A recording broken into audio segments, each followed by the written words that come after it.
9 o'clock Eastern right now means that the first presidential debate of 2024 is about to begin. President Joe Biden and former President Donald Trump will meet on stage in Atlanta for the first ever televised debate between a sitting president and a former president. The debate is being run by our friends at CNN, moderated by CNN anchors. But you can watch the debate right here along with us on MSNBC. The debate will be 90 minutes long. There will be no audience. Each candidate's microphone will be muted when it is the other's turn to speak. When the debate ends, me and my colleagues will be right here with reaction and analysis and a bunch of very special guests. We will have every second of the debate right here. So plan to stay with us for the duration. You do not need to go anywhere else. And now to tonight's debate between President Biden and former President Donald Trump. Thank the nation's highest office. Each will make his case to the American people with just over 4 months until Election Day. Good evening. I'm Dana Bash, anchor of CNN's Inside Politics and co-anchor of State of the Union. I'm Jake Tapper, anchor of CNN's The Lead and co-anchor of State of the Union. Dana and I will co-moderate this evening. Our job is to facilitate a debate between the two candidates tonight. Before we introduce them, we want to share the rules of the debate with the audience at home. Former President Trump will be on the left side of the screen. President Biden will be appearing on the right. A coin toss determined their positions. Each candidate will have 2 minutes to answer a question and 1 minute each for responses and rebuttals. An additional minute for follow-up, clarification, or response is at the moderator's discretion. When it's time for a candidate to speak, his microphone will be turned on and his opponent's microphone will be turned off. Should a candidate interrupt when his microphone is muted, he will be difficult to understand for viewers at home. At the end of the debate, each candidate will get 2 minutes for closing statements. There is no studio audience tonight. Pre-written notes, props, or contact with campaign staff are not permitted during the debate. By accepting our invitation to debate, both candidates and their campaigns agreed to accept these rules. Now, please welcome the 46th President of the United States, Joe Biden. Folks, how are you?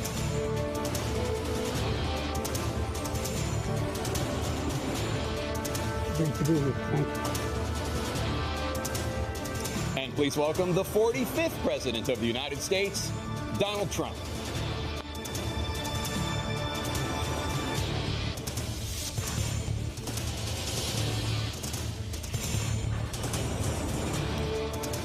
Gentlemen, thanks so much for being here. Let's begin the debate, and let's start with the issue that voters consistently say is their top concern, the economy. President Biden, inflation has slowed, but prices remain high. Since you took office, the price of essentials has increased. For example, a basket of groceries that cost $100 then now costs more than $120. And typical home prices have jumped more than 30%. What do you say to voters who feel they are worse off under your presidency than they were under President Trump? We got to take a look at what I was left when I became president and what Mr. Trump left me. We had an economy that was in free fall. The pandemic was so badly handled. Many people were dying. All he said was, it's not that serious. Just inject a little bleach into your arm. You'll be all right. The economy collapsed.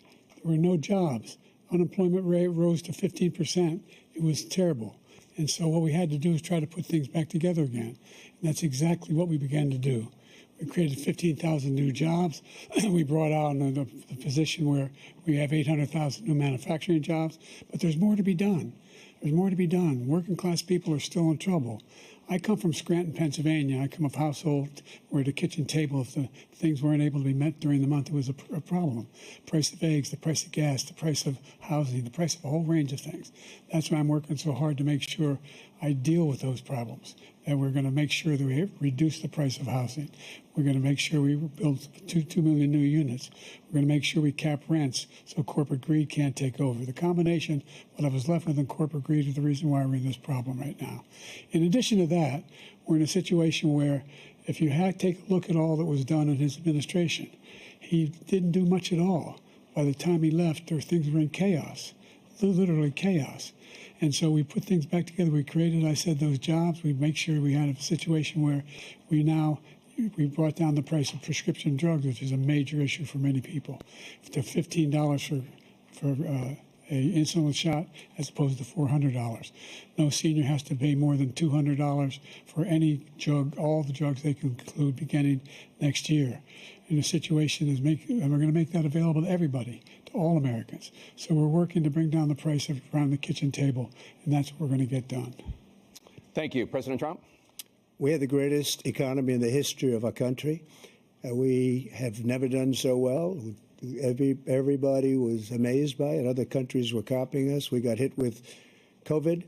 And when we did, we spent the money necessary so we wouldn't end up in a Great Depression, the likes of which we had in 1929.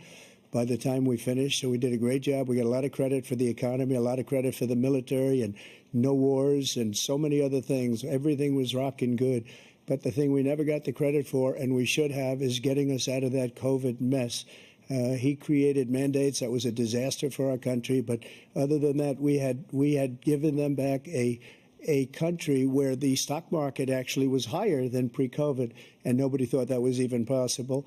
The only jobs he created are for illegal immigrants and bounce-back jobs, a bounce-back from the COVID. He has not done a good job. He's done a poor job, and inflation's killing our country. It is absolutely killing us. Thank you. President Biden? Well, look, the greatest economy in the world, he's the only one who thinks that, I think. I don't know anybody else who thinks he had the greatest economy in the world. And, you know, the fact of the matter is that we found ourselves in a situation where his economy, he rewarded the wealthy. He had the largest tax cut in American history, $2 trillion. He raised a deficit larger than any president has in any one term. He's the only president other than Herbert Hoover who's lost more jobs than he had when he began, since Herbert Hoover. The idea that he did something that was significant. And the military, you know, when he was president, they were still killing people in Afghanistan. He didn't do anything about that. When he was president, we were still finding ourselves in a position where you had a notion that we were this safe country.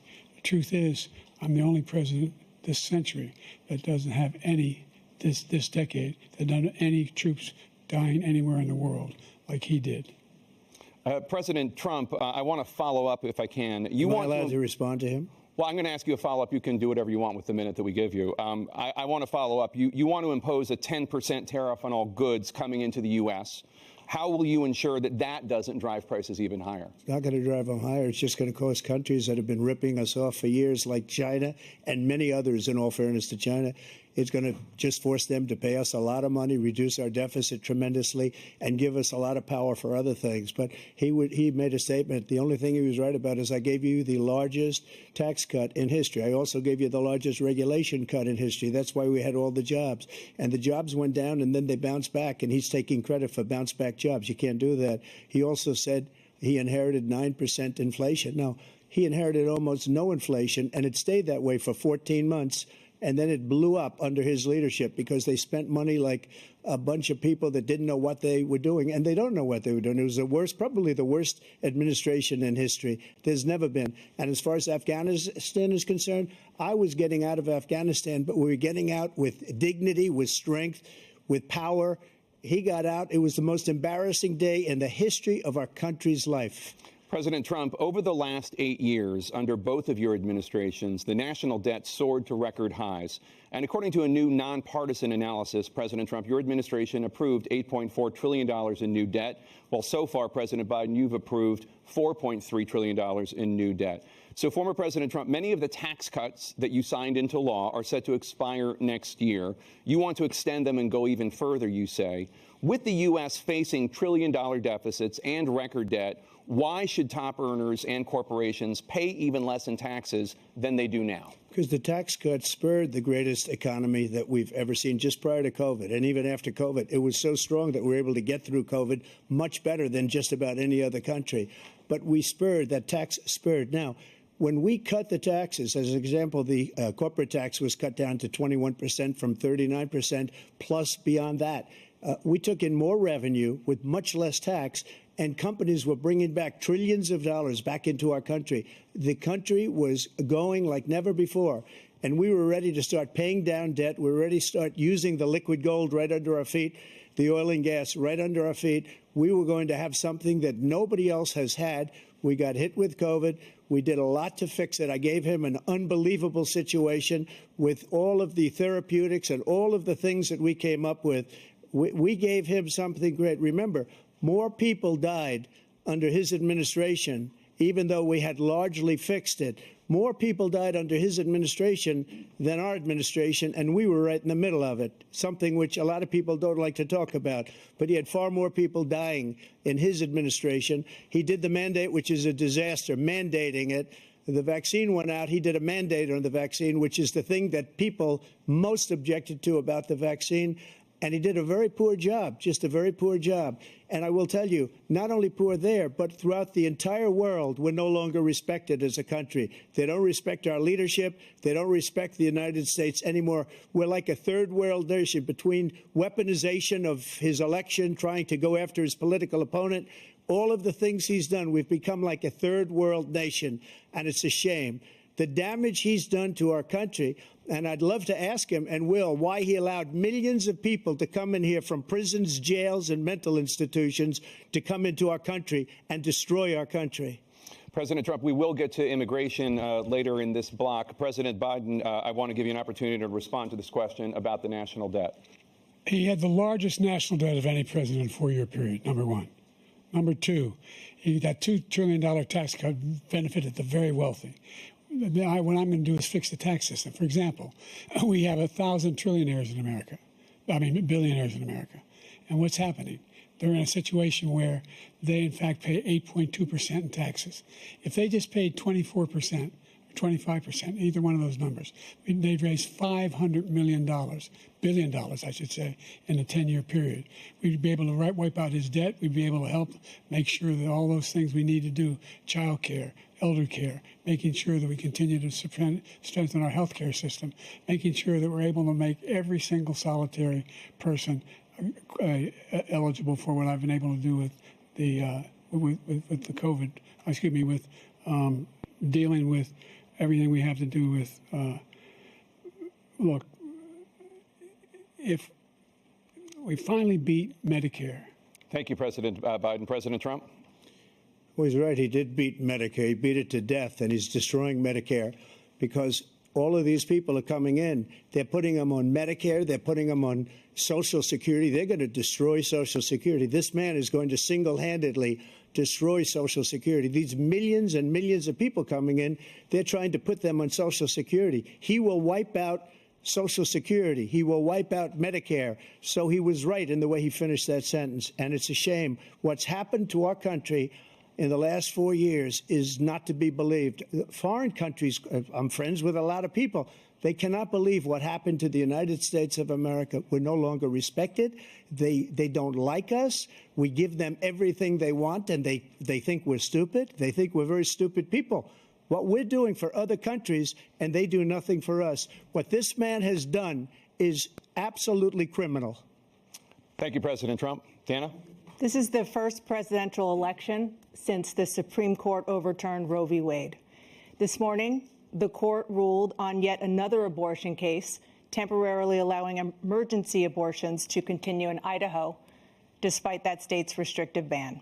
Former President Trump, you take credit for the decision to overturn Roe v. Wade, which returned the issue of abortion to the states. Correct. However, the federal government still plays a role in whether or not women have access to abortion pills. They're used in about 2/3 of all abortions. As president, would you block abortion medication? First of all, the Supreme Court just approved the abortion pill, and I agree with their decision to have done that, and I will not block it. And if you look at this whole question that you're asking, complex but not really complex. 51 years ago, you had Roe v. Wade, and everybody wanted to get it back to the states. Everybody, without exception. Democrats, Republicans, liberals, conservatives. Everybody wanted it back. Religious leaders. And what I did is I put 3 great Supreme Court justices on the court, and they happened to vote in favor of killing Roe v. Wade and moving it back to the states. This is something that everybody wanted. Now, 10 years ago or so, they started talking about how many weeks and how many this, getting into other things. But every legal scholar throughout the world, the most respected, wanted it brought back to the states. I did that. Now the states are working it out. If you look at Ohio, it was a decision that was an end result that was a little bit more liberal than you would have thought. Kansas, I would say the same thing. Texas is different. Florida is different. But they're all making their own decisions right now. And right now, the states control it. That's the vote of the people. Like Ronald Reagan, I believe in the exceptions. I am a person that believes. And frankly, I think it's important to believe in the exceptions. Some people, you have to follow your heart. Some people don't believe in that. But I believe in the exceptions for rape, incest, and the life of the mother. I think it's very important. Some people don't. Follow your heart. But you have to get elected also. And because that has to do with other things. You got to get elected.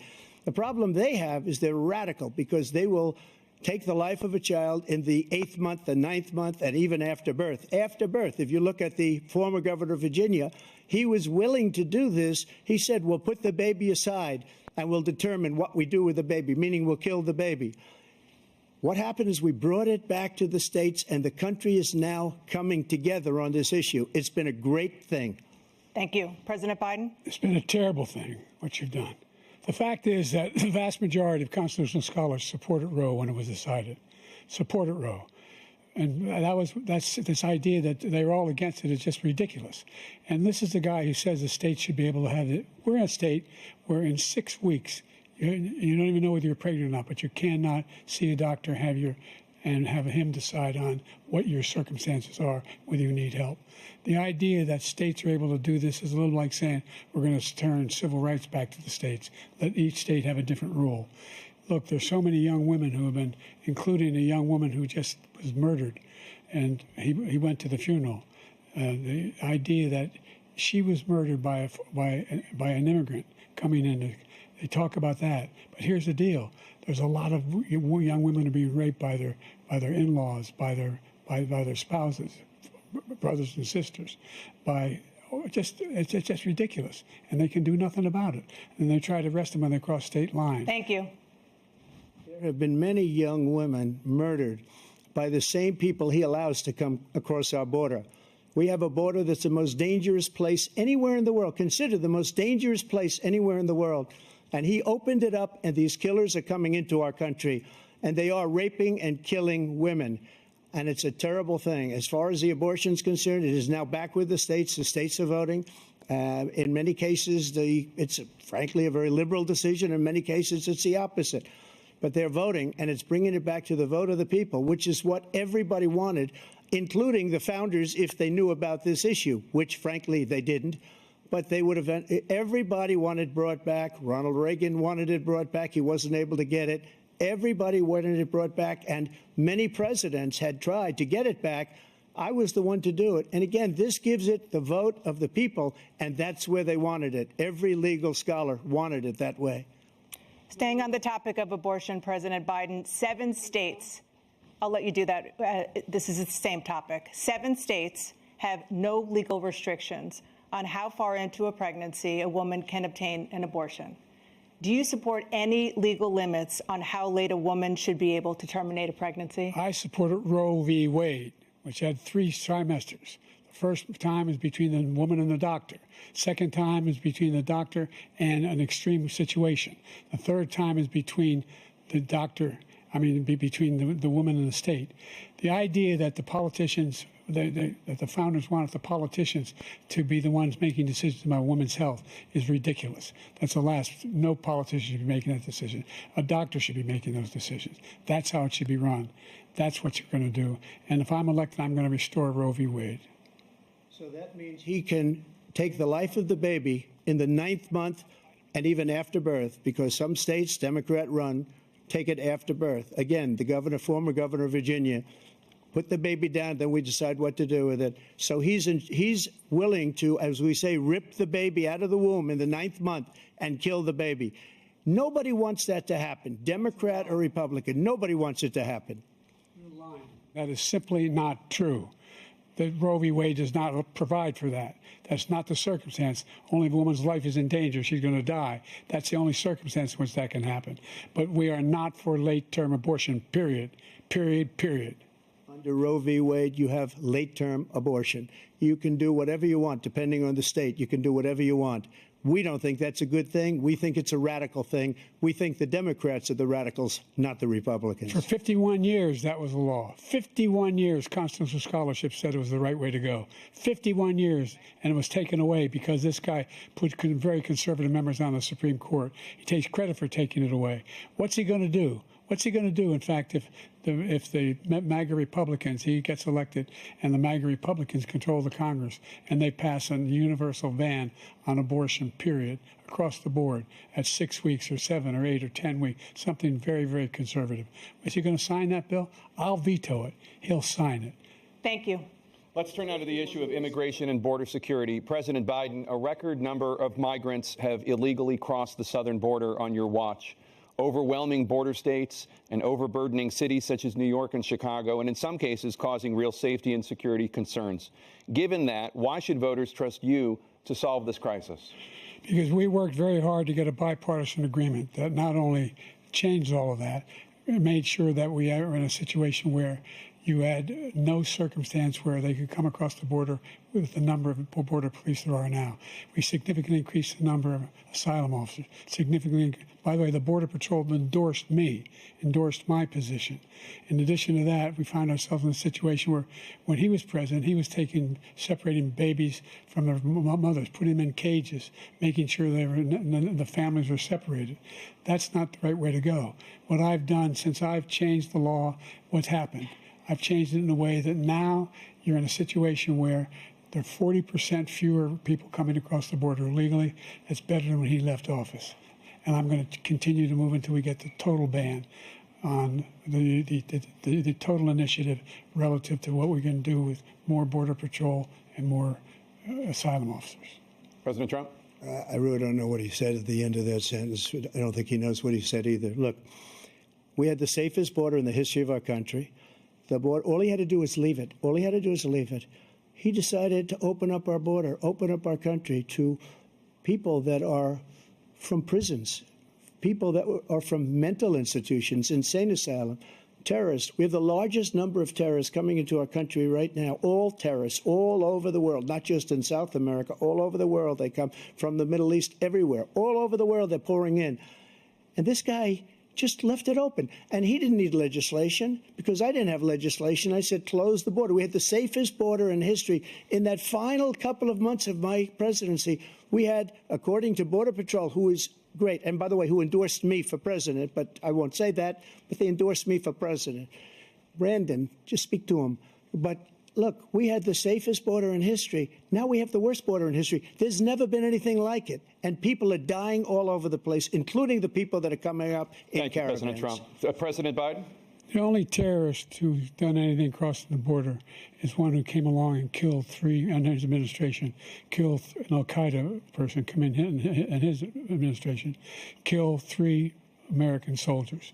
That's the only terrorist that's there. I'm not saying that no terrorist ever got through, but the idea they're emptying their prisons, we're welcoming these people, that's simply not true. There's no data to support what he said. Once again, he's exaggerating, he's lying.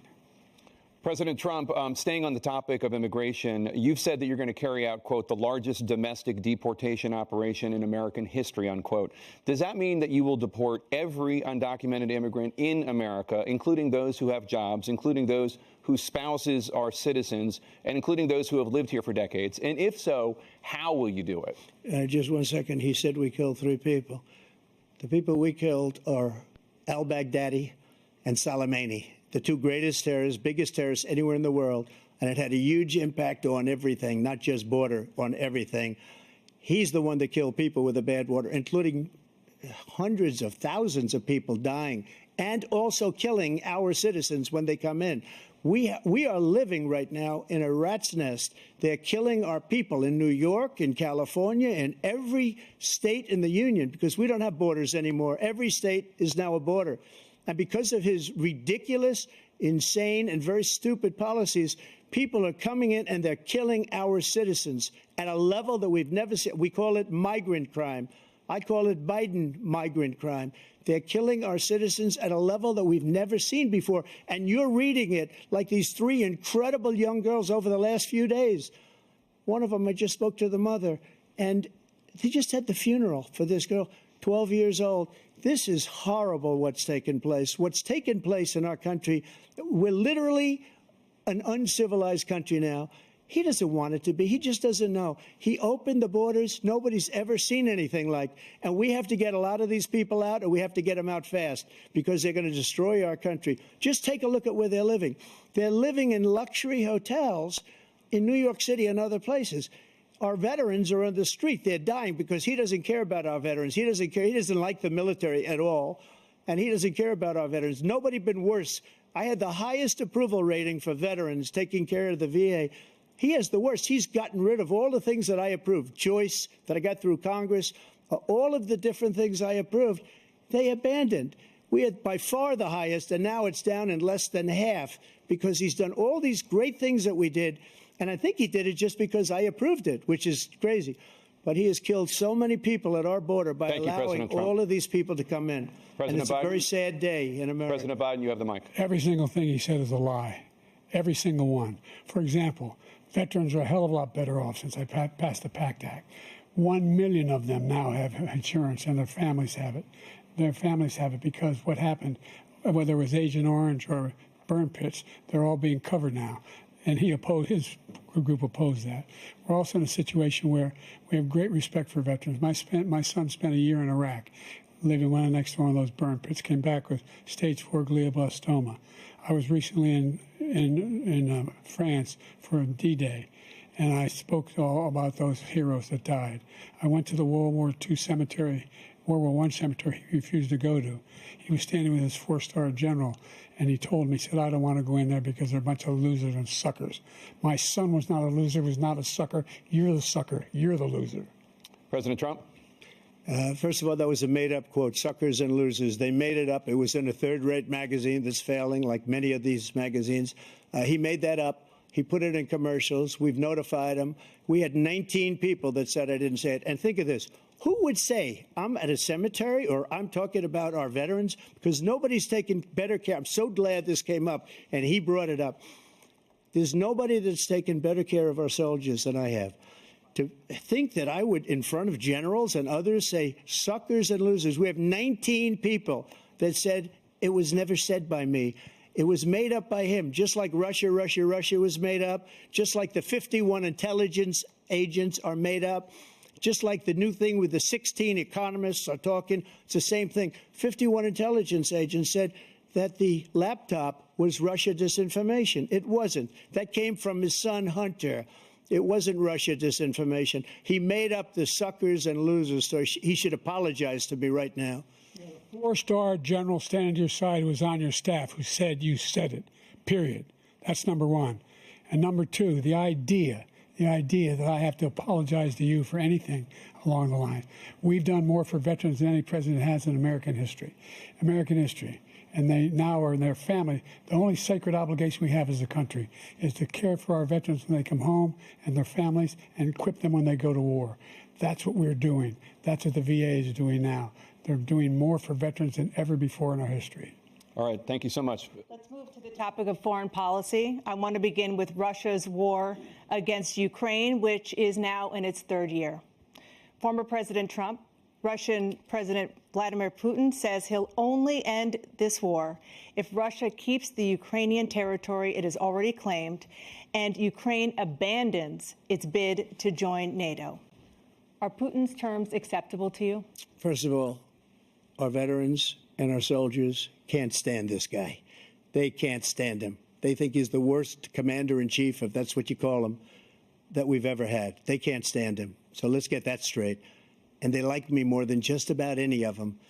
And that's based on every single bit of information. As far as Russia and Ukraine, if we had a real president, the president that knew, that was respected by Putin, he would have never invaded Ukraine. A lot of people are dead right now, much more than people know. You know, they talk about numbers. You can double those numbers, maybe triple those numbers. He did nothing to stop it. In fact, I think he encouraged Russia from going in. I'll tell you what happened. He was so bad with Afghanistan. It was such a horrible embarrassment, most embarrassing moment in the history of our country, that when Putin watched that and he saw the incompetence, that he should have fired those generals, like I fired the one that you mentioned, and so he's got no love lost, but he should have fired those generals. No general got fired for the most embarrassing moment in the history of our country, Afghanistan, where we left billions of dollars of equipment behind. We lost 13 beautiful soldiers, and 38 soldiers were obliterated. And by the way, we left people behind, too. We left American citizens behind. When Putin saw that, he said, you know what? I think we're going to go in and maybe take this was his dream. I talked to him about it, his dream. The difference is he never would have invaded Ukraine, never. Just like Israel would have never been invaded in a million years by Hamas. You know why? Because Iran was broke with me. I wouldn't let anybody do business with them. They ran out of money. They were broke. They had no money for Hamas. They had no money for anything, no money for terror. That's why you had no terror at all during my administration. This place, the whole world is blowing up under him. President Biden? Never heard so much malarkey in my whole life. Look, the fact of the matter is that we're in a situation where, let's take the last point first. Iran attacked American troops, caused brain damage for a number of these troops, and he did nothing about it. Recently, not when he was president. They attacked. He said they're just having headaches. That's all it is. He didn't do a thing when the attack took place, number one. Number two, we got over 100,000 Americans and others out of Afghanistan during that airlift. Number three, we found ourselves in a situation where, if you take a look at what Trump did in Ukraine, this guy told Trump, do whatever you want, and do whatever you want. And that's exactly what Trump did to Putin, encourage him, do whatever you want. And he went in. And listen to what he said when he went in. He was going to take Kyiv in 5 days, remember? Because it's part of the old Soviet Union. That's what he wanted to reestablish. Kyiv, and he in fact didn't do it at all. He wasn't able to get it done, and they've lost thousands and thousands of troops, 500,000 troops. President Trump, I never said that. For 1 minute, I just want to go back to my original question, which is, are Putin's terms acceptable to you? Keeping the territory in Ukraine? No, they're not acceptable. But look, this is a war that never should have started. If we had a leader in this war, he led everybody along. He's given $200 billion now or more to Ukraine. He's given $200 billion. That's a lot of money. I don't think there's ever been anything like it. Every time that Zelensky comes to this country, he walks away with $60 billion. He's the greatest salesman ever. And I'm not knocking him. I'm not knocking anything. I'm only saying the money that we're spending on this war, and we shouldn't be spending, it should have never happened. I will have that war settled between Putin and Zelensky as president-elect before I take office on January 20th. I'll have that war settled. People being killed so needlessly, so stupidly, and I will get it settled, and I'll get it settled fast before I take office. President Biden, you have a minute. The fact is that Putin is a war criminal. He's killed thousands and thousands of people. And he has made one thing clear. He wants to reestablish what was part of the Soviet Empire, not just a piece. He wants all of Ukraine. That's what he wants. And then you think he'll stop there? Do you think he'll stop when if he takes Ukraine? What do you think happens to Poland? What do you think of Belarus? What do you think happens to those NATO countries? And so if you want a war, you ought to find out what he's going to do, because if in fact he does what he says and walks away, and by the way, all that money we give Ukraine are from weapons we make here in the United States. We give them the weapons, not the money at this point. And our NATO allies have produced as much funding for Ukraine as we have. That's why we're strong. Thank you. Moving on to the Middle East. In October, Hamas attacked Israel, killing more than 1,000 people and taking hundreds of hostages. Among those held and thought to still be alive are 5 Americans. Israel's response has killed thousands of Palestinians and created a humanitarian crisis in Gaza. President Biden, you've put forward a proposal to resolve this conflict, but so far Hamas has not released the remaining hostages, and Israel is continuing its military offensive in Gaza. So what additional leverage will you use to get Hamas and Israel to end the war? You have 2 minutes. Number one, everyone from the United Nations Security Council straight through to the G7 to the Israelis and Netanyahu himself have endorsed the plan I put forward. Which has 3 stages to it. The first stage is trade the hostages for a ceasefire. Second phase is a ceasefire with additional conditions. The third phase is the end of the war. The only one who wants the war to continue is Hamas, number one. They're the only ones standing out. We're still pushing hard to get them to accept. In the meantime, what's happened? In Israel, we're finding that the only thing I've denied Israel was 2,000-pound bombs. They don't work very well in populated areas. They kill a lot of innocent people. We're providing Israel with all the weapons they need and when they need them. And by the way, I'm the guy that organized the world against Iran when they had a full-blown intercontinental ballistic missile attack on Israel. No one was hurt. No one Israeli was accidentally killed, and it just stopped. We saved Israel. We are the biggest producer of support for Israel of anyone in the world. And so there are 2 different things. Hamas cannot be allowed to be continued. We continue to send our experts and our intelligence people as to how they can get Hamas like we did bin Laden. You don't have to do it. And by the way, they've been greatly weakened, Hamas, greatly weakened, and they should be. They should be eliminated. But you've got to be careful for using certain weapons among population centers. Just going back to Ukraine for 1 second. We have an ocean separating us. The European nations together have spent $100 billion, or maybe more than that, less than us. Why doesn't he call them and say, you got to put up your money like I did with NATO? I got them to put up hundreds of billions of dollars. The Secretary General of NATO said Trump did the most incredible job I've ever seen. They wouldn't have any. They were going out of business. We were spending almost 100% of the money was paid by us. He didn't do that. He's getting you got to ask these people to put up the money. We're over $100 billion more spent, and it has a bigger impact on them because of location, because we have an ocean in between. You got to ask them. As far as Israel and Hamas, Israel's the one that wants to go. He said the only one who wants to keep going is Hamas. Actually, Israel is the one, and you should let him go and let him finish the job. He doesn't want to do it. He's become like a Palestinian, but they don't like him because he's a very bad Palestinian. He's a weak one. President Biden, you have a minute. I've never heard so much foolishness. This is a guy who wants to get out of NATO. Are you going to stay in NATO? He's going to pull out of NATO. The idea that our strength lies in our alliances as well. It may be a big ocean, but we're ever able to avoid a war in Europe, a major war in Europe? What happens if, in fact, you have Putin continue to go into NATO? We have an Article 5 agreement. Attack on one is attack on all. You want to start the nuclear war he keeps talking about, go ahead. Let Putin go in and control Ukraine and then move on to Poland and other places. You see what happens then. He has no idea what the hell he's talking about. And by the way, I got 50 other nations around the world to support Ukraine, including Japan and South Korea, because they understand that this kind of dislocation has a serious threat to the whole world peace. No major war in Europe has ever been able to be contained just to Europe. President Trump, just to follow up, would you support the creation of an independent Palestinian state in order to achieve peace in the region? I'd have to see. But before we do that, the problem we have is that we spend all the money. So they kill us on trade. I made great trade deals with the European nations because if you add them up, they're about the same size economically. Their economy is about the same size as the United States. And they were no cars, they don't want anything that we have. But we're supposed to take their cars, their food, their everything, their agriculture. I changed that. But the big thing I changed is they don't want to pay.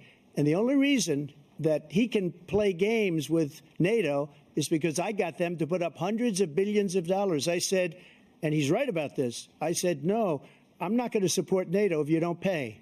They asked me that question, would you guard us against Russia at a very secret meeting of the 28 states at that time, nations at that time? And I said, no, if you don't pay, I won't do that. And you know what happened? Billions and billions of dollars came flowing in the next day and the next months. But now we're in the same position. We're paying everybody's bills. Let's turn to the issue of democracy. Former President Trump I want to ask you about January 6, 2021. After you rallied your supporters that day, some of them stormed the Capitol to stop the constitutionally mandated counting of electoral votes. As president, you swore an oath to, quote, preserve, protect, and defend, unquote, the Constitution. What do you say to voters who believe that you violated that oath through your actions and inaction on January 6th and worry that you'll do it again? Well, I don't think too many believe that. And let me tell you about January 6th. On January 6th, we had a great border. Nobody coming through, very few. On January 6th, we were energy independent. On January 6th, we had the lowest taxes ever. We had the lowest regulations ever. On January 6th, we were respected all over the world. All over the world, we were respected. And then he comes in, and we're now laughed at. We're like a bunch of stupid people. What happened to the United States' reputation under this man's leadership is horrible, including weaponization, which I'm sure at some point you'll be talking about, where he goes after his political opponent because he can't beat him fair and square. You have 80 seconds left. My question was, what do you say to those voters who believe that you violated your constitutional oath through your actions and inaction on January 6, 2021, and worry that you'll do it again? Well, I didn't say that to anybody. I said peacefully and patriotically. And Nancy Pelosi, if you just watched the news from 2 days ago, on tape to her daughter, who's a documentary filmmaker, they say, but she's saying, oh, no, it's my responsibility. I was responsible for this because I offered her 10,000 soldiers or National Guard, and she turned them down. And the mayor in writing, by the way, the mayor in writing turned it down, the mayor of D.C. They turned it down. I offered 10,000 because I could see I had virtually nothing to do. They asked me to go make a speech. I could see what was happening. Everybody was saying they're going to be there on January 6th. They're going to be there. And I said, you know what? There's a lot of people coming. You could feel it. You could feel it, too, and you could feel it. And I said, they ought to have some National Guard or whatever. And I offered it to her. And she now admits that she turned it down. And it was the same day she was, I don't know, she can't be very happy with her daughter because it made her into a liar. She said, I take full responsibility for January 6th. President Biden? Look, he encouraged those folks to go up on Capitol Hill, number one. I sat in the dining room off the Oval Office. He sat there for 3 hours watching, begging, being begged by his vice president and a number of his colleagues on the Republican side as well to do something, to call for a stop, to end it. Instead, they talked about these people being patriots and great patrons of America. In fact, he says he'll now forgive them for what they've done. They've been convicted. He says he wants to commute their sentences and say that no. But he went to every single court in the nation. I don't know how many cases, scores of cases, including the Supreme Court. And they said, no, this guy is responsible for doing what was done. He did do a damn thing. And these people should be in jail. And they should be the ones who are being held accountable. And he wants to let them all out. And now he says if he loses again, such a whiner that he is, that it could be a bloodbath. Thank you, President Biden. President Trump? What they've done to some people that are so innocent, you ought to be ashamed of yourself. What you have done, how you've destroyed the lives of so many people. When they ripped down Portland, when they ripped down many other cities, you go to Minnesota, Minneapolis, what they've done there, with the fires all over the city. If I didn't bring in the National Guard, that city would have been destroyed. When you look at all of they took over big chunks of Seattle. I was all set to bring in the National Guard. They heard that. They saw them coming, and they left immediately. What he said about this whole subject is so off. Peacefully patriotic. One other thing. The Unselect Committee, which is basically two horrible Republicans that are all gone now, out of office, and Democrats, all Democrats, they destroyed and deleted all of the information they found because they found out we were right. We were right. And they deleted and destroyed all of the information. They should go to jail for that. If a Republican did that, they'd go to jail. Thank you, President Trump. President Biden, I want to give you a minute. The only person on this stage is a convicted felon is the man I'm looking at right now. And the fact of the matter is, what he's telling you is simply not true. The fact is that there was no effort on his part to stop what was going on up in Capitol Hill. And all those people, every one of those who were convicted, deserves to be convicted. The idea that they didn't kill somebody, just went in and broke down doors, broke the windows, occupied offices, turned over desks, turned over statues. The idea that those people are patriots? Come on. When I asked him the first two debates we had, first time around, I said, will you denounce the Proud Boys? He said, no, I'll tell them to stand by. The idea he's refusing, will you denounce these guys? Will you denounce the people we're talking about now? Will you denounce the people who attacked that Capitol? What are you going to do? I'm going to give you a minute, President Trump, for a follow-up question I have. After a jury convicted you of 34 felonies last month, you said if reelected, you would, quote, have every right to go after, unquote, your political opponents. You just talked about members of the Select Committee on January 6th going to jail. Your main political opponent is standing on stage with you tonight. Can you clarify exactly what it means about you feeling you have every right to go after your political opponents? Well, I said my retribution is going to be success. We're going to make this country successful again, because right now it's a failing nation. My retribution is going to be success. But when he talks about a convicted felon, his son is a convicted felon at a very high level. His son is convicted, going to be convicted probably numerous other times. Should have been convicted before, but his Justice Department let the statute of limitations lapse on the most important things. But he could be a convicted felon as soon as he gets out of office. Joe could be a convicted felon with all of the things that he's done. He's done horrible things. All of the death caused at the border, telling the Ukrainian people that we're going to want $1 billion or you change the prosecutor. Otherwise, you're not getting $1 billion. If I ever said that, that's quid pro quo. That we're not going to do anything. We're not going to give you $1 billion unless you change your prosecutor, having to do with his son. This man is a criminal. This man, you're lucky. You're lucky. I did nothing wrong. We'd have a system that was rigged and disgusting. I did nothing wrong. Thank you, President Trump. President Biden, you have said, I'm coming right to you, sir. Well, you want to respond? Go ahead. I'll give you a minute to respond. The idea that I did anything wrong relative to what you're talking about is outrageous. It's simply a lie, number one. Number two, the idea that you have a right to seek retribution against any American just because you're president is wrong. It's simply wrong. No president's ever spoken like that before. No president in our history has spoken like that before.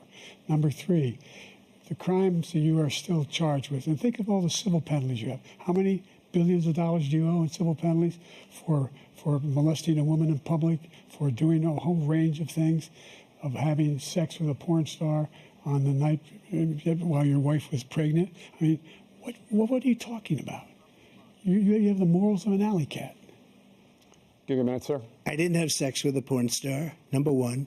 Number two, that was a case that was started and moved. They moved a high-ranking official, a DOJ, into the Manhattan DA's office to start that case. That case is going to be appealed and won. We had a very terrible judge, a horrible judge, Democrat.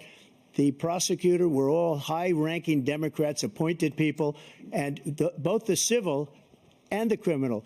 He basically went after his political opponent because he thought it was going to damage me. But when the public found out about these cases, because they understand it better than he does, he has no idea what these cases are. But when they found out about these cases, you know what they did?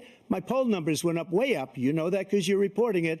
And we took in more money in the last 2 weeks than we've ever taken in the history of any campaign. I don't think any campaign has ever taken. Hundreds of millions of dollars came pouring in because the public knows it's a scam and it's a guy that's after his political opponent because he can't win fair and square. Thank you, President Trump. President Biden, you have said, quote, Donald Trump and his MAGA Republicans are determined to destroy American democracy.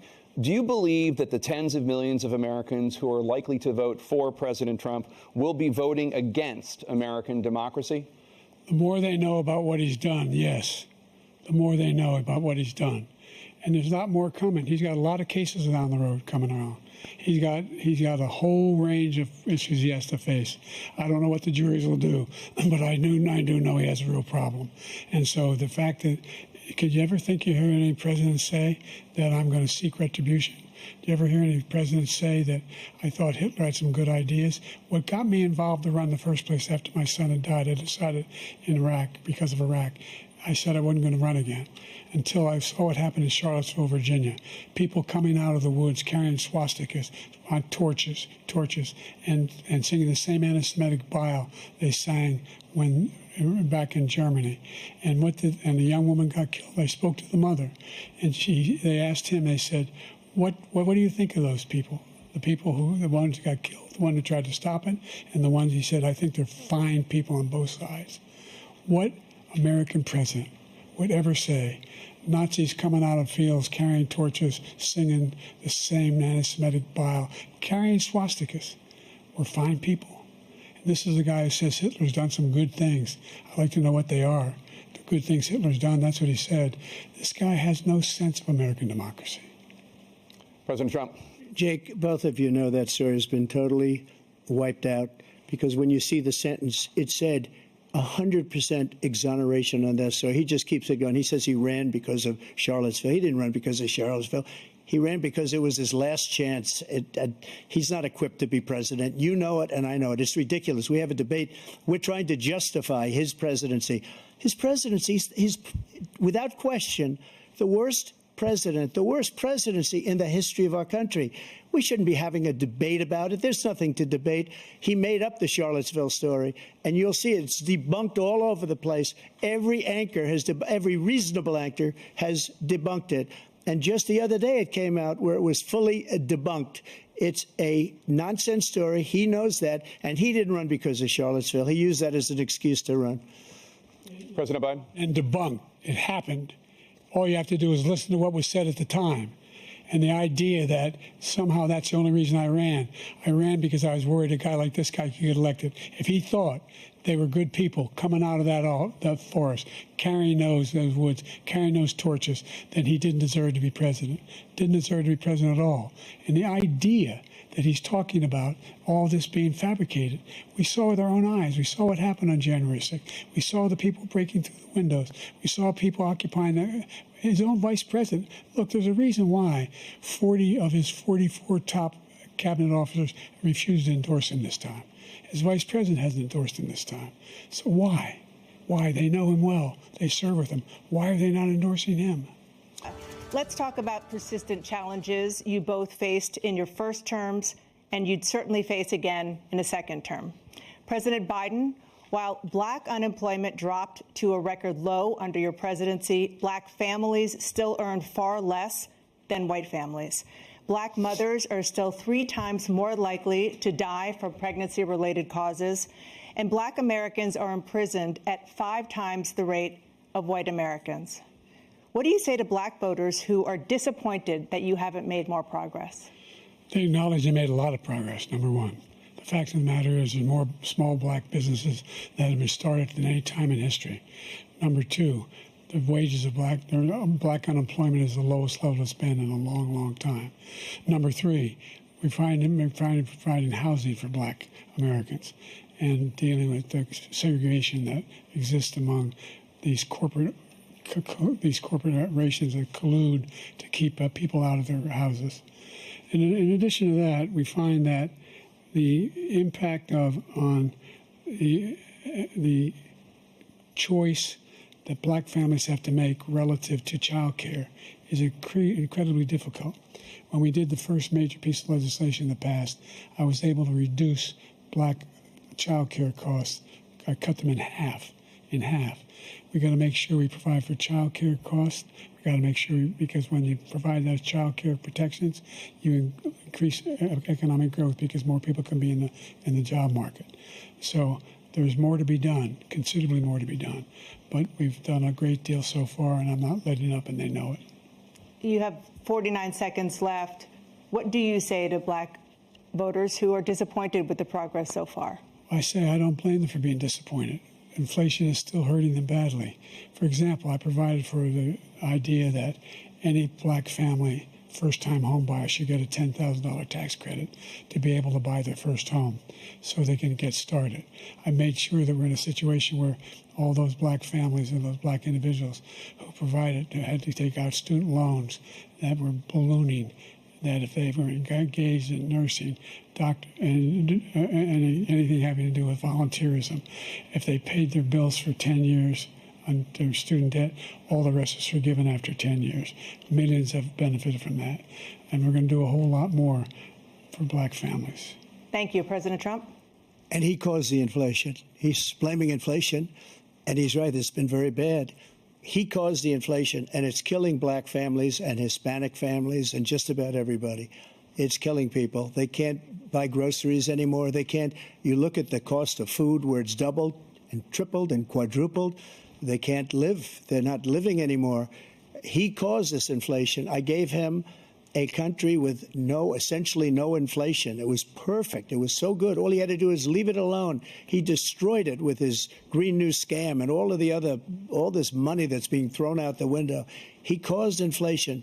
As sure as you're sitting there, the fact is that his big kill on the black people is the millions of people that he's allowed to come in through the border. They're taking black jobs now, and it could be 18, it could be 19, and even 20 million people. They're taking black jobs, and they're taking Hispanic jobs, and you haven't seen it yet, but you're going to see something that's going to be the worst in our history. Thank you. President Biden? There was no inflation when I became president. You know why? The economy was flat on its back.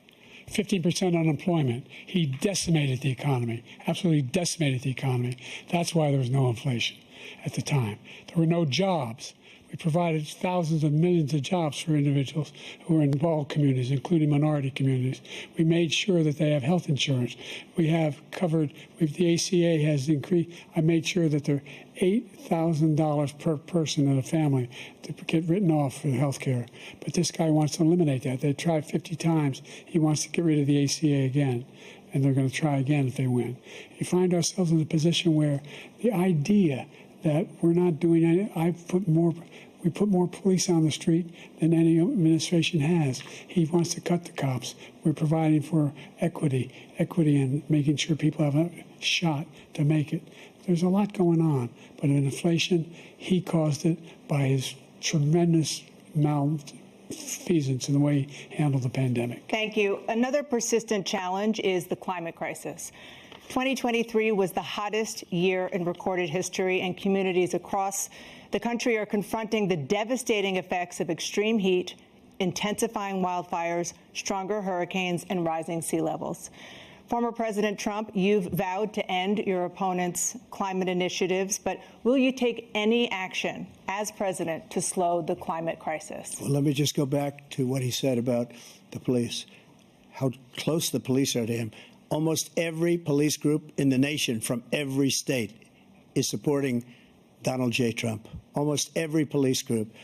And what he's done to the black population is horrible, including the fact that for 10 years he called them super predators. We can't, in the 1990s, we can't forget that. Super predators was his name, and he called it to them for 10, and they've taken great offense at it, and now they see it happening. But when they see what I did for criminal justice reform and for the historically black colleges and universities, where I funded them and got them all funded, and the opportunity zones with Tim, as you know, Tim Scott was incredible. He did a great job, great senator from South Carolina.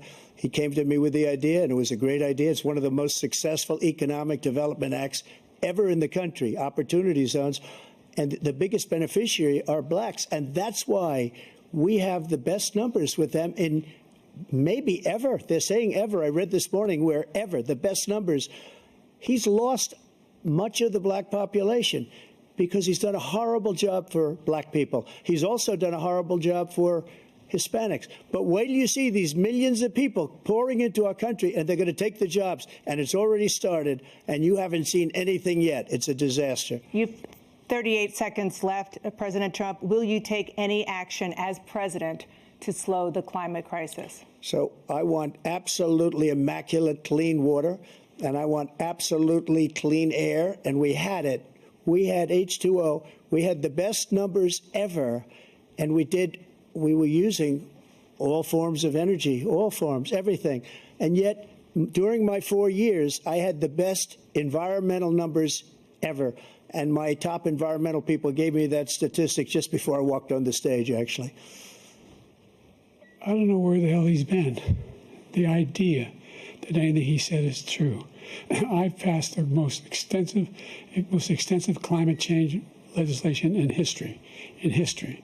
We find ourselves, and by the way, black colleges. I came up with $15 billion for HBCUs, historic black universities and colleges, because they don't have the kind of contributors that they have to build these laboratories and the like. Any black student is capable in college of doing any white student can do. They just don't have the money. But now they'll be able to get those jobs in high tech. We're in a situation where the idea that he is claiming to have done something that had the cleanest water, he hadn't done a damn thing for the environment. He pulled out of the Paris Climate Accord. I immediately joined it because if we reach 1.5 degrees Celsius at any one point, there's no way back. The only existential threat to humanity is climate change, and he didn't do a damn thing about it. He wants to undo all that I've done. The Paris Accord was going to cost us $1 trillion, and China nothing, and Russia nothing, and India nothing. It was a ripoff of the United States. And I ended it because I didn't want to waste that money because they treat us horribly. We were the only ones. It was costing us money. Nobody else was paying into it. And it was a disaster. But everything that he said just now, I'll give you an example. I heard him say before insulin. I'm the one that got the insulin down for the seniors. I took care of the seniors. What he's doing is destroying all of our medical programs because the migrants coming in, they want everybody. And look, I have the biggest heart on the stage. I guarantee you that. And I want to take care of people. But we're destroying our country. They're taking over our schools, our hospitals, and they're going to be taking over Social Security. He is destroying Social Security, Medicare, and Medicaid. The idea is that we, in fact, we were the only ones of consequence who were not members of the Paris Accord. How can we do anything if we're not able to? The United States can't get its pollution under control. One of the largest polluters in the world, number one. We're making significant progress. By 2035, we will have cut pollution in half. We have made significant progress, and we're continuing to make progress. We set up a climate corps for thousands of young people who learn how to deal with climate, just like the Peace Corps. And we're moving in directions that are going to significantly change the elements of cause of pollution. But the idea that he claims that he has the biggest heart up here and he's really concerned about pollution and about climate, I've not seen any indication of that. And by the way, with regard to prescription drugs, one company agreed that they would reduce the price to $35, which I was calling for, one, voluntarily. I made sure every company in the world, every pharmaceutical company, cannot have to pay. Thank you. And by the way, so every day, millions of Americans struggle just to make ends meet. For many older Americans, Social Security provides a critical lifeline. President Biden, if nothing is done to Social Security, seniors will see their benefits cut in just over 10 years. Will you name tonight one specific step that you're willing to take to keep Social Security solvent? Yes, make the very wealthy begin to pay their fair share. Right now, everybody making under $170,000 pays 6% of their income, of their paycheck, every single time they get a paycheck from the time the first one they get when they're 18 years old. The idea that they're going to, I'm proposing that everybody, the millionaires pay 1%. 1%. So no one I would not raise the cost of Social Security for anybody under $400,000. After that, I began to make the wealthy begin to pay their fair share by increasing from 1% beyond to be able to guarantee the program for life. So you still have 82 seconds left. Are there any other measures that you think that would be able to help keep Social Security solvent, or is that one enough? Well, no, that one enough will keep it solvent. But the biggest thing I'll do if we defeat this man, because he wants to get rid of Social Security. He thinks there's plenty to cut in Social Security. He's wanted to cut Social Security and Medicare both times. And and if you look at the program put forward by the House Republican caucus that I believe supports, is in fact want to cut it as well. The idea that we don't need to protect our seniors is ridiculous. And by the way, the American public has greater health care coverage today than ever before. And on the ACA, as I said, you're in a circumstance where 400,000 people, 40 million people would not have insurance because they have a pre-existing condition. The only thing that allows them to have that insurance is the fact that they, in fact, are part of the ACA.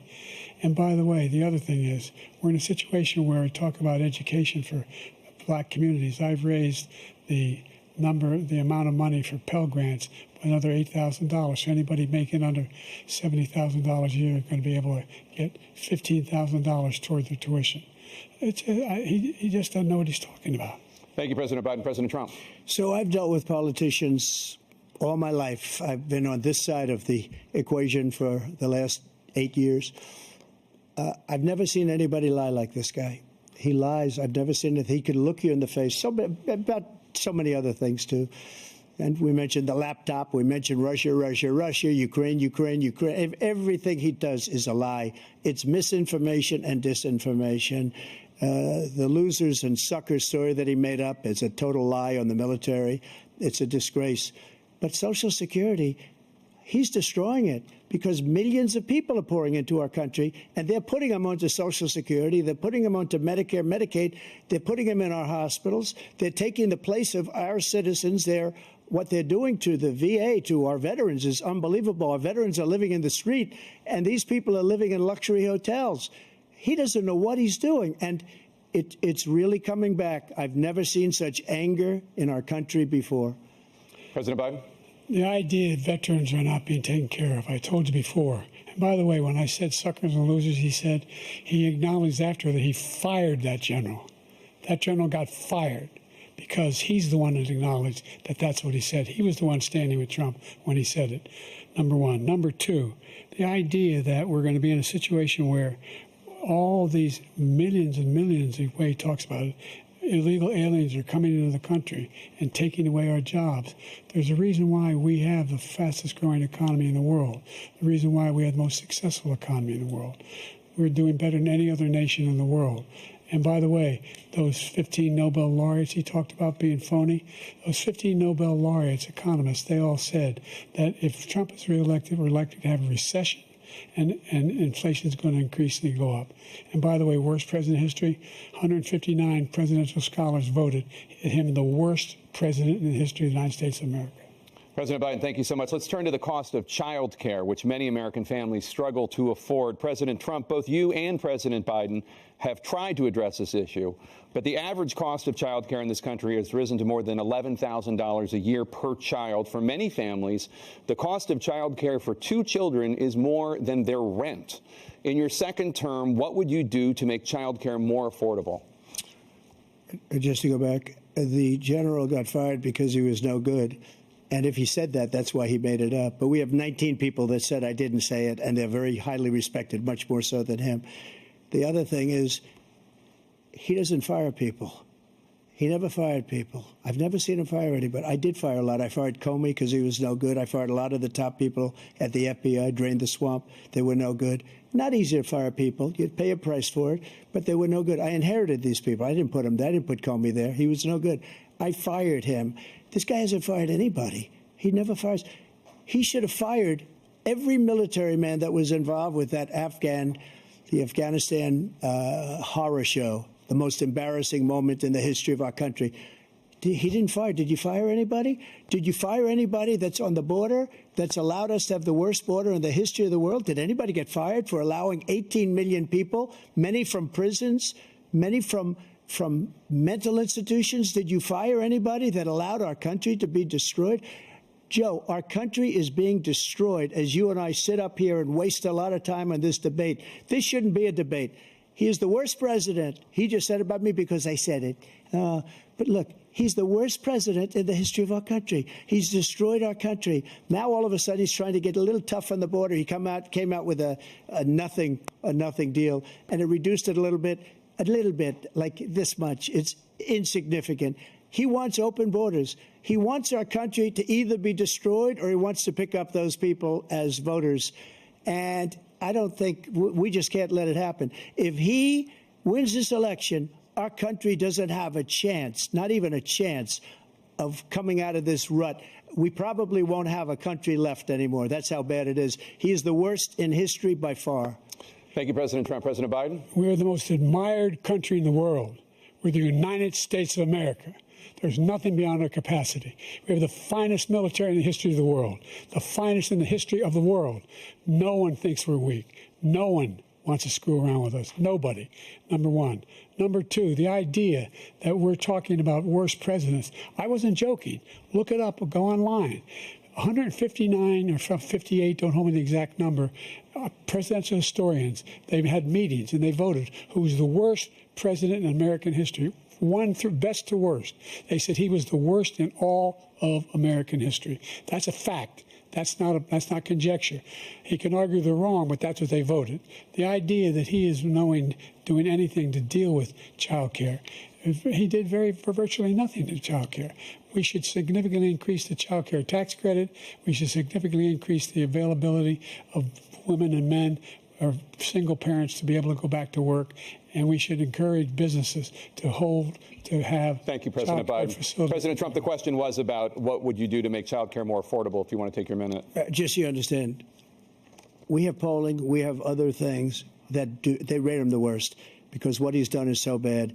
And they rate me, I'll show you, I will show you, and they rate me one of the best, okay? And if I'm given another 4 years, I will be the best. I think I'll be the best. Nobody's ever created an economy like us. Nobody ever cut taxes like us.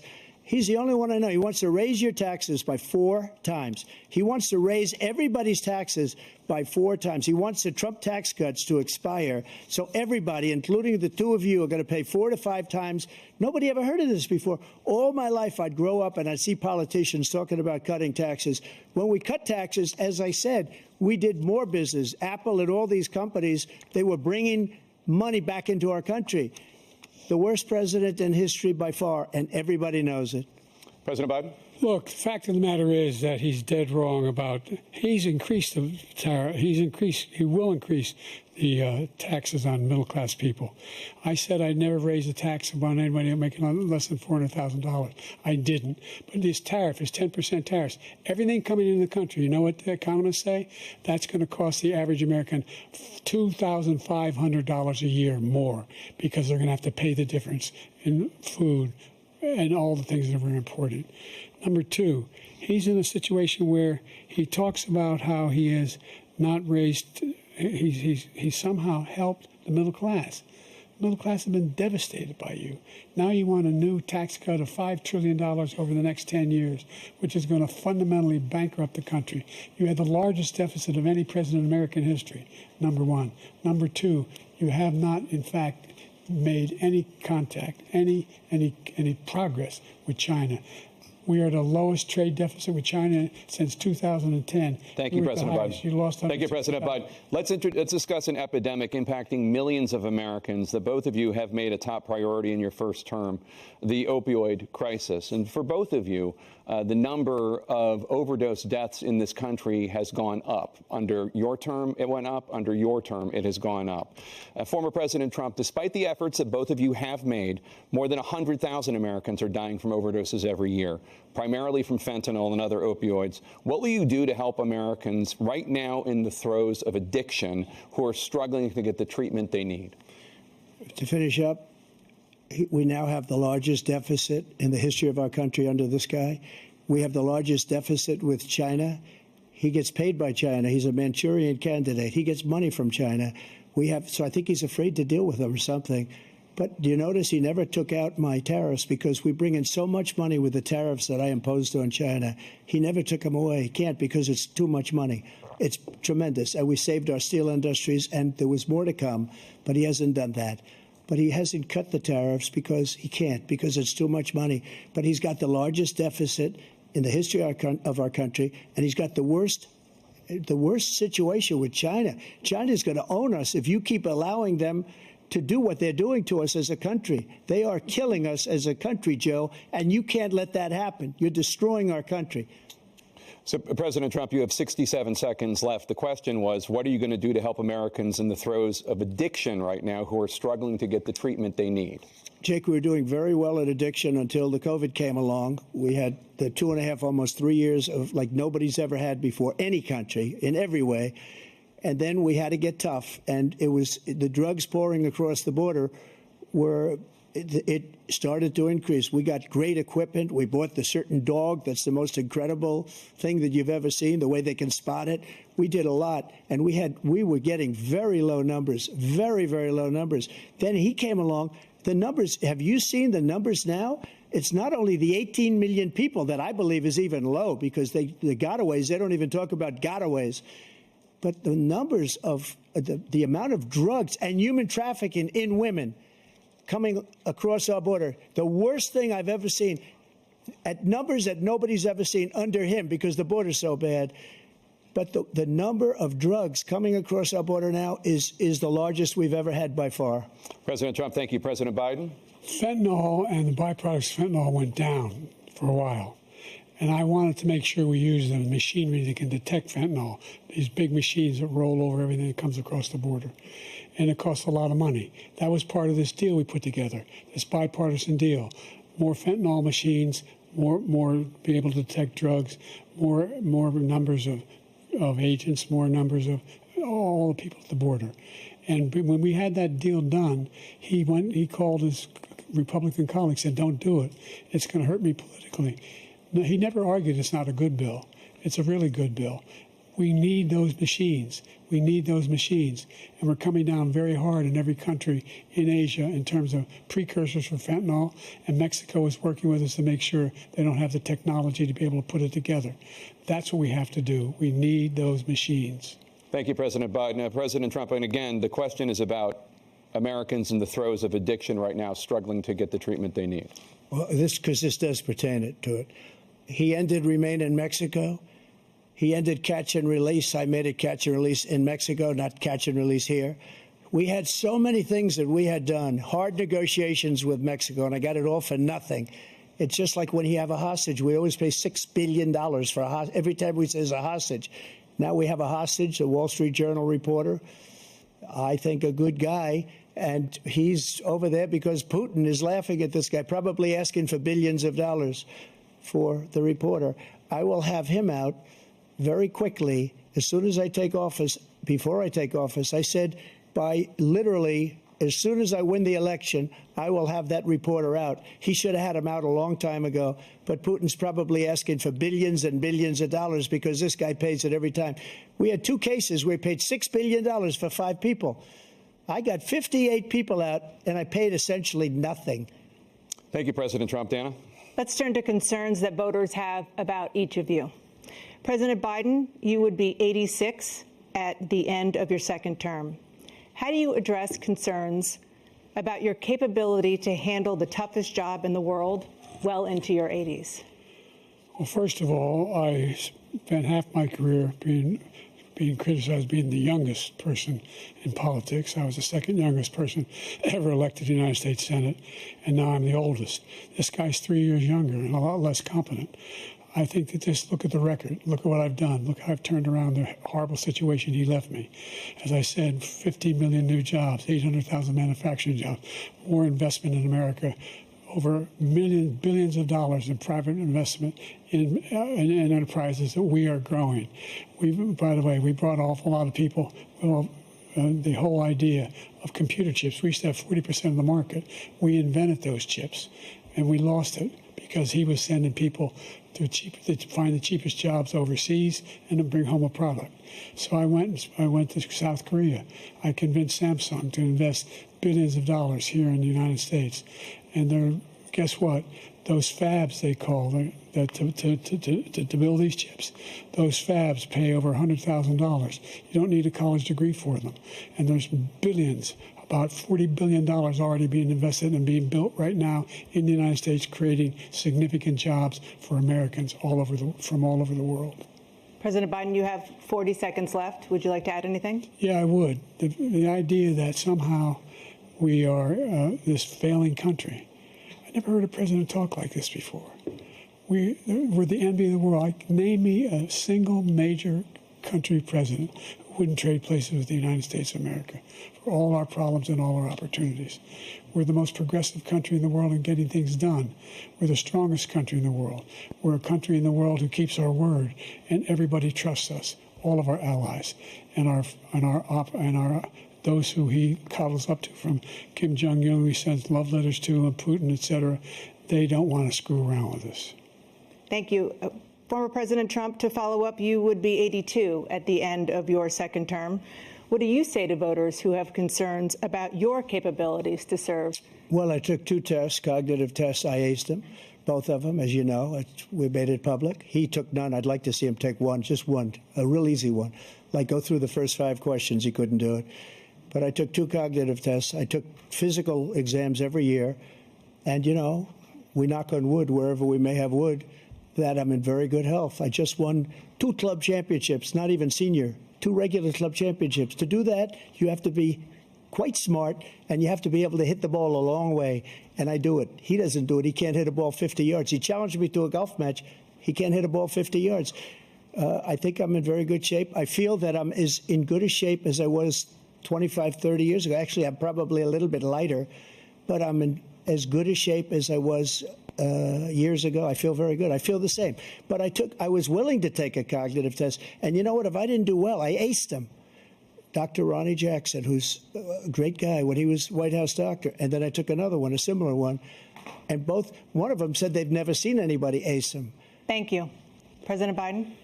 You can see he is 6'5" and only 223 pounds, or 235 pounds. Well, you said 6'4", 200. Well, anyway, that's what you're. Anyway, just take a look at what he says he is, and take a look at what he is. Look, I'd be happy to have a driving contest with him. The reason I got my handicap, which when I was vice president, down to a 6. But by the way, I told you before, I'm happy to play golf with you if you carry your own bag. Think you can do it? That's the biggest lie that he's a 6 handicap of all. I was an 8 handicap. Yeah. 8. Never. But I have, you know how many? I've seen you swing. I know you swing. Okay, let's not act like children. President Trump, we're going to turn Let's not act like children. to a specific concern that voters have about you. Will you pledge tonight that once all legal challenges have been exhausted, that you will accept the results of this election, regardless of who wins, and you will say right now that political violence in any form is unacceptable? Well, I shouldn't have to say that, but of course I believe that. It's totally unacceptable. And if you would see my statements that I made on Twitter at the time, and also my statement that I made in the Rose Garden, you would say it's one of the strongest statements you've ever seen. In addition to the speech I made in front of, I believe, the largest crowd I've ever spoken to, and I will tell you, nobody ever talks about that. They talk about a relatively small number of people that went to the Capitol, and in many cases were ushered in by the police. And as Nancy Pelosi said, it was her responsibility, not mine. She said that loud and clear. But the answer is, if the election is fair, free, and I want that more than anybody. And I'll tell you something. I wish he was a great president, because I wouldn't be here right now. I'd be at one of my many places enjoying myself. I wouldn't be under indictment because I wouldn't have been his political opponent, because he indicted me because I was his opponent. I wish he was a great president. I would rather have that. I wouldn't be here. I don't mind being here. But the only reason I'm here is he's so bad as a president that I'm going to make America great again. We're going to make America great again. We're a failing nation right now. We're a seriously failing nation. And we're a failing nation because of him. His policies are so bad. His military policies are insane. They're insane. These are wars that will never end with him. He will drive us into World War III, and we're closer to World War III than anybody can imagine. We are very, very close to World War III, and he's driving us there. And Kim Jong-un and President Xi of China, Kim Jong-un of North Korea, all of these, Putin, they don't respect him. They don't fear him. They have nothing going with this gentleman, and he's going to drive us into World War III. You want a World War III, let him follow and win, and let Putin say, do what you want, NATO. Just do what you want. There's a thing called Article 5. An attack on one is an attack on all, and required response. The idea, I can't think of a single major leader in the world who wouldn't trade places with the job I've done and what they've done. Because we are a powerful nation. We have wonderful people. It's because of the people, not me. It's because of the American people. They're capable of anything, and they step up when they're needed. And right now, we're needed. We're needed to protect the world because our own safety is at stake. And again, you want to have a war, just let Putin go ahead and take Kyiv, make sure they move on, see what happens in Poland, Hungary, and other places along that border. Then you have a war. President Trump, as I come back to you for a follow-up, the question was, will you accept the results of this election, regardless of who wins? just to finish what he said, if I might, Russia, they took a lot of land from Bush. They took a lot of land from Obama and Biden.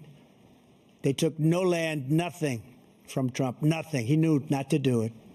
He's not going to play games with me. He knew that. I got along with him very well, but he knew not to play games. He took nothing from me. But now he's going to take the whole thing from this man right here. That's a war that should have never started. It would have never started ever with me. And he's going to take Ukraine. And, you know, you asked me a question before, would you do this? He's got us in such a bad position right now with Ukraine and Russia, because Ukraine's not winning that war. He said, I will never settle until such time. They're running out of people. They're running out of soldiers. They've lost so many people. It's so sad. They've lost so many people, and they've lost those gorgeous cities with the golden domes that are 1,000 years old, all because of him and stupid decisions. Russia would have never attacked if I were President Trump, president. the question was, will you accept the results of the election, regardless of who wins? Yes or no, please. If it's a fair and legal and good election, absolutely. I would have much rather accepted these, but the fraud and everything else was ridiculous. And if you want, we'll have a news conference on it in a week, or we'll have another one of these in a week. But I will absolutely, there's nothing I'd rather do. It would be much easier for me to do that than I'm running again. I wasn't really going to run until I saw the horrible job he did. He's destroying our country. I would be very happy to be someplace else, in a nice location someplace. And again, no indictments, no political opponent stuff, because it's the only way he thinks he can win. But unfortunately, it's driven up my numbers and driven them up to a very high level because the people understand it. Well, let's see what your numbers are when this election is over. Let's see. You're a whiner. When you lost the first time, you continued, you appealed and appealed to courts all across the country. Not one single court in America said any of your claims had any merit, state or local, none. But you continue to provoke this lie about somehow there's all this misrepresentation, all this stealing. There is no evidence of that at all. And I tell you what, I doubt whether you'll accept it because you're such a whiner. The idea, if you lose again, you accepted anything, you can't stand the loss. Something snapped in you when you lost the last time. For the candidates to deliver their closing statements as predetermined by a coin toss. We're going to begin with you, President Biden. You have 2 minutes. We've made significant progress from the debacle that was left by President Trump in his last term. We find ourselves in a situation where, number one, we have to make sure that we have a fair tax system. I ask anyone out there in the audience or anyone out watching this debate, do you think the tax system is fair? The fact is that I said nobody even making under $400,000 had a single penny increase in their taxes and will not. And if I'm reelected, that'll be the case again. But this guy has increased your taxes because of the deficit, number one. He's increased inflation because of the debacle he left after the way he handled the pandemic. And he finds himself in a position where he now wants to tax you more by putting a 10% tariff on everything that comes into the United States of America. What I did, when, for example, he wants to get away with, get rid of the ability of Medicare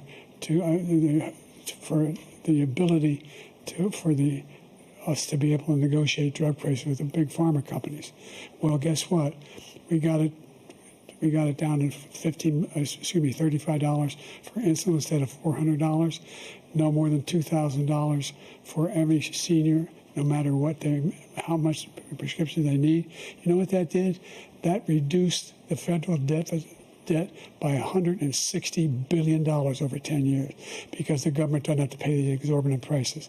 I'm going to make that available to every senior all along where it's happening now, and everybody in America. He wants to get rid of that. I'm going to make sure that we have child care. We're going to significantly increase the credit people have for child care. I'm going to make sure we do something about what we're doing on lead pipes and all the things that are causing health problems for people across the country. We're going to continue to fight to bring down inflation and give people a break. Thank you, President Biden. President Trump, you now have 2 minutes for your closing statement. Like so many politicians, this man is just a complainer. He said, we want to do this, we want to do that, we want to get rid of this tax, that tax. But he doesn't do anything. He doesn't do, all he does is make our country unsafe by allowing millions and millions of people to pour in. Our military doesn't respect him. We look like fools in Afghanistan. We didn't stop Israel. It was such a horrible thing that would have never happened. It should have never happened. Iran was broke.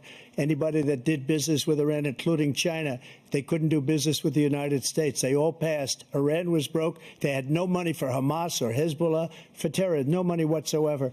Again, Ukraine should have never happened. He talks about all this stuff, but he didn't do it. For 3.5 years, we're living in hell. We have the Palestinians and we have everybody else rioting all over the place. You talk about Charlottesville. This is 100 times Charlottesville, 1,000 times. The whole country is exploding because of you, because they don't respect you, and they have to respect their president, and they don't respect you throughout the world. What we did was incredible. We rebuilt the military. We got the largest tax cut in history, the largest regulation cut in history. The reason he's got jobs is because I cut the regulations that gave jobs, but he's putting a lot of those regulations back on. All of the things that we've done, nobody's never seen anything like, even from a medical standpoint, right to try, where we can try space-age materials instead of going to Asia or going to Europe and trying to get when you're terminally ill. Now you can go and you can get something. You sign a document. They've been trying to get it for 42 years. But you know what we did for the military was incredible. Choice for our soldiers, where our soldiers, instead of waiting for 3 months to see a doctor, can go out and get themselves fixed up and readied up and take care of themselves, and they're living. And that's why I had the highest approval rating in the history of the VA.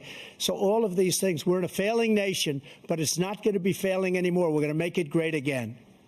Thank you, former President Trump, President Biden. Stay with us because we have full analysis of this debate. Anderson Cooper and Aaron Burnett starts now on CNN. Hey there, MSNBC fans. I'm Luke Russert, and be sure to join me, Rachel Maddow, Jen Psaki, Lawrence O'Donnell, Steve Kornacki, Joy Reid, and many more September 7th in Brooklyn, MSNBC Live Democracy 2024. Click on the link for ticket information. We will see you there.